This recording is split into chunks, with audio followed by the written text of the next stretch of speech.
আসসালামু আলাইকুম প্রিয় দর্শক, জানিয়ে দিব এখনকার আলোচিত সকল দেশীয় খবর। শুরুতেই জানিয়ে দেব সংবাদ শিরোনামগুলো। নারীরা শান্তিপ্রিয়, উশৃঙ্খলতা পছন্দ করেনে বলেই জামাতকে বেছে নেয় বলছেন তাহের। আমরা লেজ ধরে টান দেব না, কান ধরে টান দেব বলছেন জামায়াতের আমির। বিএনপি জানে কিভাবে দুর্নীতির লাগাম টেনে ধরতে হয় বলছেন তারেক রহমান। জানাবো বিএনপি এত খারাপ হলে মন্ত্রিত্ব ছাড়েননি কেন জামাতকে তারেক রহমান। এবং সর্বশেষ জানাবো ইসি সানাউল্লাহ এখনও 4 শতাধিক পিস্তল হারানো আছে, যা দুশ্চিন্তার কারণ। প্রিয় দর্শক, এতক্ষণ দেখছিলেন সংবাদ শিরোনামগুলো, এখন জানাবো বিস্তারিত খবর। নারীরা শান্তিপ্রিয়, উশৃঙ্খলতা পছন্দ করে না বলেই জামাতকে বেছে নেয় বলছেন তাহের। নারীরা শান্তিপ্রিয় এবং উচ্ছৃঙ্খলতা পছন্দ করে না বলেই দল হিসেবে তারা জামায়াতে ইসলামকে বেছে নেন বলে মন্তব্য করেছেন দলটির নায়েব আমির সৈয়দ আবদুল্লাহ মোহাম্মদ তাহের। জামায়াতের এই নায়েব আমির বলেন, দেশে জামায়াতের নারী সমর্থক বেশি হওয়ায় তাদের ভোটও বেশি। নারীরা শান্তিপ্রিয় এবং তারা উচ্ছৃঙ্খলতা পছন্দ করে না বলে জামাতকে বেছে নেয়। জামাতের এই শীর্ষ নেতা বলেন, সারা দেশে আমাদের নারী কর্মীদের সক্রিয়তা দেখে প্রতিপক্ষরা ভীত হয়ে পড়েছে। মহিলাদের কর্মকাণ্ড প্রতিপক্ষের প্রচারণাকে ছাড়িয়ে যাচ্ছে দেখেই এই আক্রমণ চালানো হচ্ছে। আমরা লেজ ধরে টান দেব না, কান ধরে টান দেব বলছেন জামায়াতের আমির।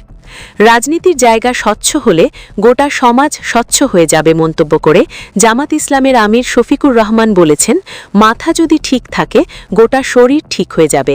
তখন আর কেউ দুঃসাহসী দেখাবে না দুর্নীতি করার, অন্য কোনো অপরাধ করার। আমরা লেজ ধরে টান দেব না, আমরা কান ধরে টান দেব ইনশাল্লাহ।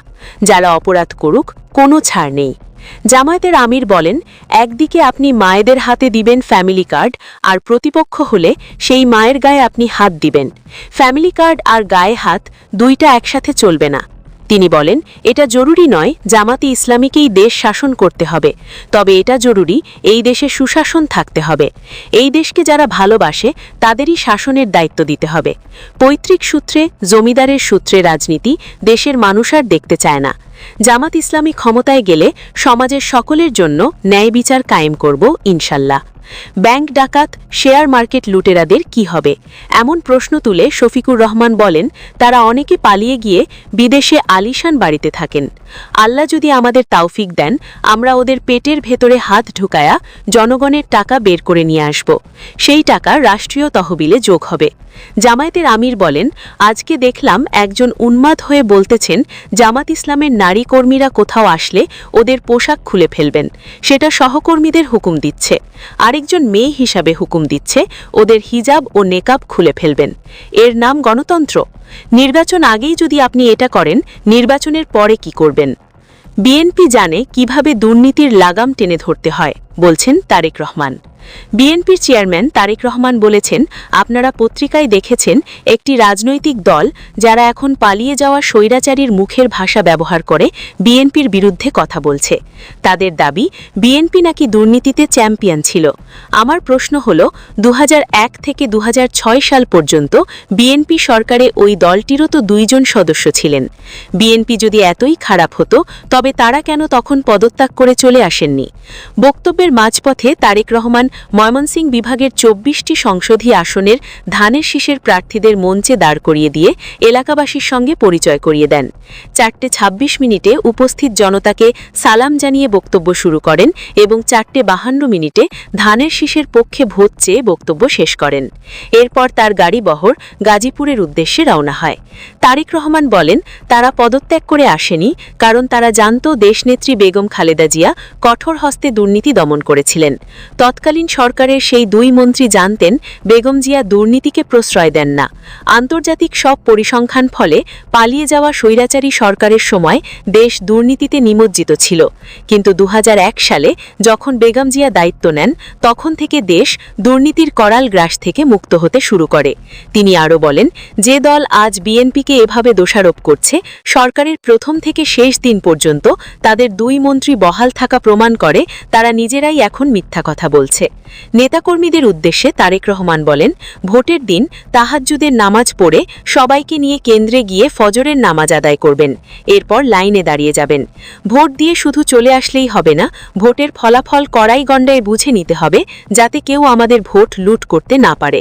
আগামী 12 তারিখ ধানের শীষ প্রতীকে ভোট দেওয়ার আহ্বান জানিয়ে তিনি বলেন, ভোটের পর আপনাদের সঙ্গে আবার দেখা হবে খাল খনন কর্মসূচিতে। সবাই কোদাল নিয়ে আসবেন সেদিন, আমিও থাকব। এর আগে স্লোগানে তাকে স্বাগত জানান স্থানীয় নেতাকর্মীরা। এ সময় তারা তারেক রহমানের আগমন শুভেচ্ছায় স্বাগতম এবং আগামী দিনের প্রধানমন্ত্রী তারেক রহমান বলে স্লোগান দিতে থাকেন। ময়মনসিংহের পক্ষ থেকে তাকে লাল গোলাপের শুভেচ্ছা জানানো হয়। তারেক রহমানের মঞ্চে ওঠার পর তার কাছে ময়মনসিংহের তারাকান্দাকে পৌরসভায় রূপান্তরের দাবি জানান স্থানীয় নেতারা। তারেক রহমানের মঞ্চে ওঠার আগে ময়মনসিংহ বিভাগের 24টি আসনে ধানের শীষের প্রার্থীরা বক্তব্য রাখেন। প্রার্থীদের মধ্যে বক্তব্য রাখেন ইকবাল হোসেন, সুলতান আহমেদ বাবু, মাহমুদুল হক সহ আরও অনেকে। বক্তব্যের প্রার্থীরা নিজেদের মধ্যকার দ্বিধাদ্বন্দ্ব ভুলে ঐক্যবদ্ধ হয়ে ধানের শীষের বিজয় নিশ্চিত করতে দলীয় নেতাকর্মীদের প্রতি আহ্বান জানান। তারা স্লোগান দেন, নৌকা গেছে ভারতে, ধানের শীষ গতিতে। লুৎফুজ্জামান বাবর বলেন, আমরা ময়মনসিংহ বিভাগের 24টি আসন তারেক রহমানকে উপহার দিতে চাই এবং আগামী দিনে তাকেই প্রধানমন্ত্রী হিসাবে দেখতে চাই। সরজমিনে দেখা গেছে, সমাবেশে আসা নেতাকর্মীদের একটি বড় অংশ ছিলেন মধ্যবয়স্ক। তারা স্মৃতিচারণ করে বলেন, এই মাঠে তারা এর আগে সদ্য প্রয়াত বেগম খালেদা জিয়ার সমাবেশে অংশ নিয়েছিলেন। ইসি সানাউল্লাহ, এখনও 4 শতাধিক পিস্তল হারানো আছে, যা দুশ্চিন্তার কারণ। নির্বাচন commissioner brigadier general Abul Fazal Mohammad Sanaullah বলেছেন, হারানো ও অবৈধ অস্ত্র উদ্ধারের ব্যাপারে বিশেষ অভিযান চলমান রাখতে হবে। আমাদের এখনও 4 শতাধিক পিস্তল হারানো আছে, এটা দুশ্চিন্তার কারণ। আবার স্বস্তিরও কারণ আছে। 13 ডিসেম্বর থেকে ডেভিল হান্ট ফেজ 2 শুরুর পর 5 শতাধিক অস্ত্র উদ্ধার হয়েছে। তিনি আরও বলেন, আনসার বাহিনীকে বলবো, কোনো ভুয়া লোক যেন আনসারের ড্রেস পরে দাঁড়াতে না পারে, কারণ গত নির্বাচনগুলোতে এটি বড় চ্যালেঞ্জ ছিল। প্রশাসনকে উদ্দেশ্য করে ইসি আরও বলেন, চেক পয়েন্ট অপারেশন র্যান্ডামলি করতে হবে, যেন কেউ এক জায়গা থেকে অন্য জায়গায় যেতে নিরাপদ বোধ না করে। এ সময় তিনি ত্রয়োদশ জাতীয় সংসদ নির্বাচন সুষ্ঠু, নিরপেক্ষ, সংঘাতমুক্ত করতে বিভিন্ন বিষয়ে গুরুত্বপূর্ণ দিক নির্দেশনা দেন। প্রিয় দর্শক, এই ছিল এখনকার গুরুত্বপূর্ণ নিউজ। আরও গুরুত্বপূর্ণ নিউজ নিয়ে ফিরছি কিছুক্ষণের মধ্যে। নিউজগুলো সবার আগে দেখার জন্য এই চ্যানেলটি সাবস্ক্রাইব করে আমাদের সাথে থাকুন। ধন্যবাদ।